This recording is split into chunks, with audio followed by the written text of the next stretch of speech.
સમગ્ર ગુજરાતની અંદર 2016 થી કરીને 17ના વર્ષની આજ સુધીમાં સમગ્ર સમાજને એક કરવામાં અને સમાજ તમામ બદીઓમાંથી બહાર નીકળે, કદાચ ગુજરાતનું ગૃહ ખાતું ના કરી કે બધા ડીએસપીઓ ભેગા થઈને ના કરી કે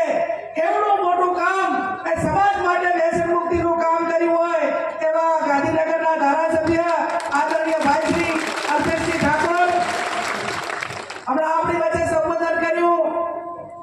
અને જ્યારે આપણા સૌના વચ્ચે પ્રથમ વખત કોટી પહેરીને કીધું કે દીકરો લાલ કોની જોડે લડે તો સમાજ જોડે લડે, અને એમણે કીધું કે આજે સમાજ વચ્ચે આવ્યો છું એવા રાજ્ય સરકારના મંત્રી આદરણીય હરૂપજી ઠાકોર જેણે હમણાં મારી પહેલા સંબોધન કરીને સમાજને આવનાર ભવિષ્ય માટે કરીને સમાજના આગેવાનો અને સમાજે શું કરવાનું થાય, પોતપોતાની જવાબદારી શું થાય એ જવાબદારી માટે પ્રેરણા પૂરી પાડી અને આપણને સૌને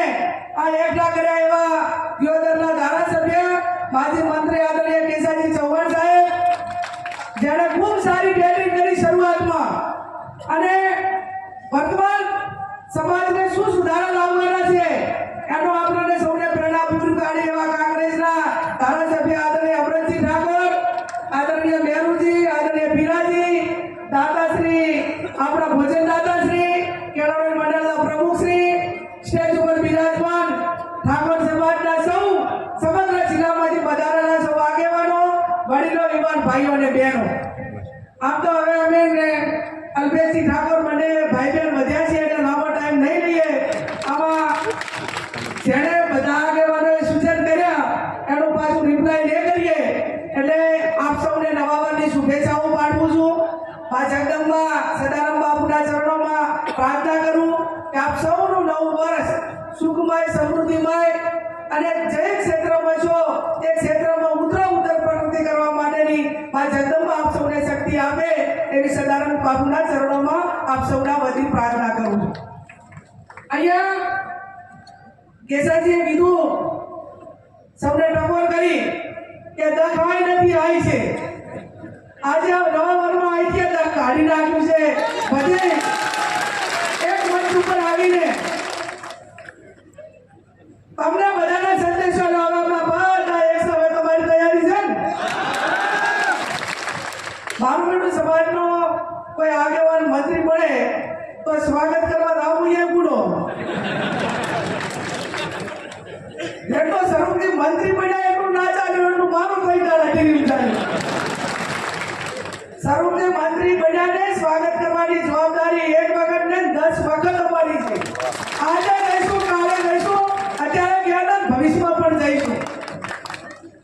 જ્યાં સમાજના માણસને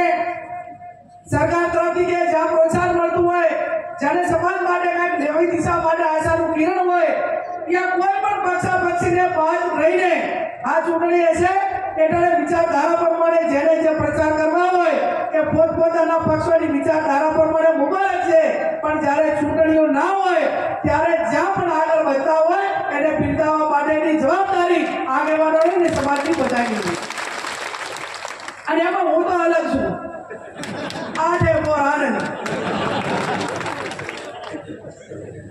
મને કોઈ એમ કે કેમ કહેતા એવી પૂછવા માટેની આ તરીવરમાં આજ સુધી હિંમત ચાલી નથી કે તમે સમાજના સંમેલનમાં કેમ ગયા હતા, આ વિચારધારાવાળું હતું આ કેમ ગયા હતા, ફલાણું કેમ ગયા હતા, એ હજી અમને કોઈએ પૂછ્યું નથી. એટલા માટે કરીને એટલું ભગવાનનો આભાર માનીએ કે હજી આ 30 વર્ષ સુધી એક સ્વતંત્ર છે એ વાતનો પણ ખૂબ રાજી હોય કે સમાજ માટે જ્યારે કંઈ કરવાનું થતું હોય ત્યારે કોઈને પણ પૂછ્યા વગર કે મારી પોતાની સમાજ તરીકે જવાબદારી શું થાય છે, ચાહે સમાજની રાજકીય વાત હોય, સમાજના શિક્ષણ માટેની વાત હોય કે સમાજની બેન દીકરીની સુરક્ષા માટેની વાત હોય, તો કમસે કમ એ જ્ઞાનીબેન ઠાકોર પોતે અને બીજાને ભલામણ કરીને કેટલી મદદ કરી કે છે એ પોતે કરવા માટેની વ્યક્તિગત રીતે હર હંમેશા આઝાદી રાખી છે. અને હું સમાજને ખાતરી આપું છું કે જ્યારે સમાજની અસ્તિત્વની વાત આવે, બેન દીકરી માટેની વાત આવે, શિક્ષણ માટેની વાત આવે, સમાજની એકતા માટેની વાત આવે તો અમે કાંઈ જન્મ લીધો એ ટાઈમે કોઈ પક્ષમાં નતો લીધો, ભાજપમાં નતો લીધો, કોંગ્રેસમાં નતો લીધો અને બીજા કોઈમાં નતો લીધો, સમાજમાં જન્મ લીધો છે. અને સમાજની વાત આવે એ ટાઈમે સમાજથી ક્યારે પાછા ભૂતકાળમાં રહ્યા નથી અને ભવિષ્યમાં નહીં રહીએ એની હું સૌને સ્ટેજ ઉપરથી સમાજને સૌને ખાતરી આપું છું.